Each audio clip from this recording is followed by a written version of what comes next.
Assalamualaikum warahmatullahi wabarakatuh. Perkenalkan, nama saya Deli Rosasya Putri dari kelas 10 IPA 1. Di sini saya akan menjelaskan mengenai permasalahan ekonomi dan sistem ekonomi.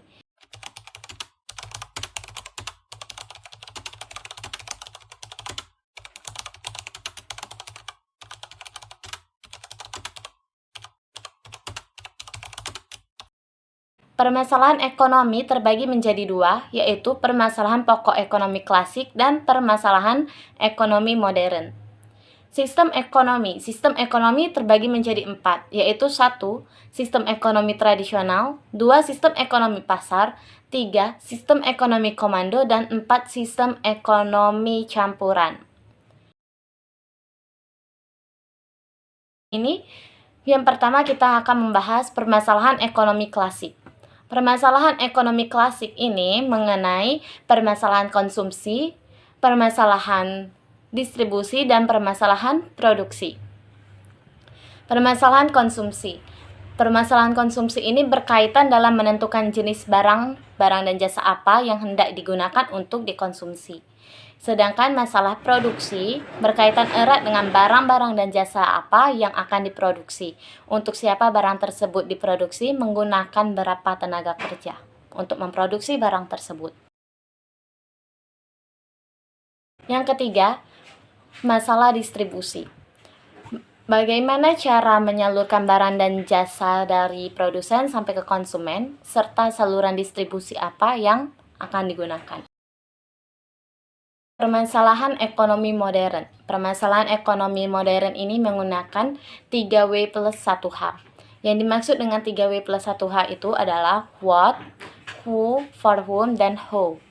What itu berarti apa, barang dan jasa apa yang diproduksi dan dalam jumlah berapa. Who ini berarti siapa.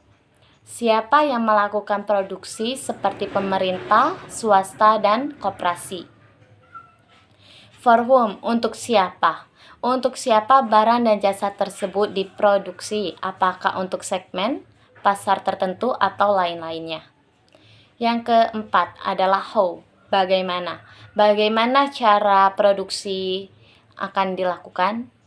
Apakah akan mendatangkan keuntungan yang besar? Mengenai masalah ekonomi tradisional adalah sistem ekonomi yang diterapkan oleh masyarakat tradisional secara turun-menurun dengan hanya mengendalikan alam dan tenaga kerja. Kelebihan ekonomi tradisional terbagi menjadi dua. 1. Tidak terdapat persaingan yang tidak sehat karena antar individu sangat erat. Kedua, masyarakat merasa sangat aman karena tidak ada bahan berat yang harus dipikul, tidak individualitis. Kekurangan mengenai ekonomi tradisional terbagi menjadi 3. 1. Teknologi yang digunakan masih sangat sederhana sehingga produktivitas sangat rendah. Kedua, mutu barang hasil produksi masih rendah. Yang ketiga, masyarakat sulit berkembang. Sistem ekonomi pasar adalah suatu sistem ekonomi di mana seluruh kegiatan ekonomi dari produksi, distribusi, dan konsumsi diserahkan sepenuhnya kepada mekanisme pasar. Sistem ekonomi pasar juga memiliki kelebihan dan kekurangan. Mengenai kelebihan kekurangan sistem ekonomi pasar terbagi menjadi 5. 1. Menumbuhkan inisiatif dan kreasi masyarakat. Kedua, setiap individu bebas memiliki sumber-sumber produksi. Ketiga, munculnya persaingan untuk maju. Keempat, barang yang dihasilkan bermutu tinggi. Kelima, efisiensi dan efektivitas tinggi. Kekurangan ekonomi pasar terbagi menjadi 4. 1. Sulitnya melakukan pemerataan pendapatan. Kedua, cenderung terjadi eksploitasi kaum buruh oleh para pemilik modal. Ketiga, munculnya monopoli yang dapat merugikan masyarakat. Yang keempat, sering terjadi gejolak dalam perekonomian. Yang ketiga, mengenai sistem ekonomi komando. Sistem ekonomi komando adalah sistem ekonomi di mana para pemerintah sangat dominan dan berpengaruh dalam mengendalikan perekonomian. Sistem ekonomi komando juga memiliki kelebihan dan kekurangan. Kelebihan dalam sistem ekonomi komando: 1. Pemerintah lebih mudah mengendalikan inflasi, pengangguran, dan masalah ekonomi lainnya.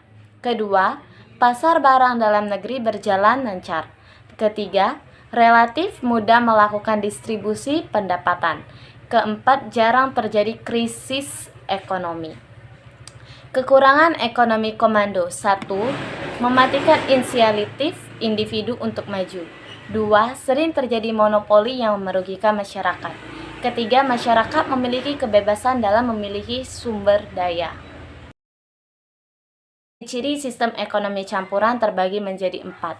1. Merupakan gabungan dari sistem ekonomi pasar dan terpusat. 2. Barang, modal, dan sumber daya yang vital dikuasai oleh pemerintah. Ketiga, pemerintah dapat melakukan intervensi dengan membuat peraturan dan kebijakan ekonomi. Keempat, peran pemerintah dan sektor swasta berimbang. Contoh negara yang menganut sistem ini adalah Prancis, Malaysia, dan Indonesia. Baiklah, ini adalah materi yang saya sampaikan mengenai masalah ekonomi dan sistem-sistem ekonomi. Jika ada kekurangan, maka saya mohon maaf. Wabillahi taufiq walhidayah. Wassalamualaikum warahmatullahi wabarakatuh.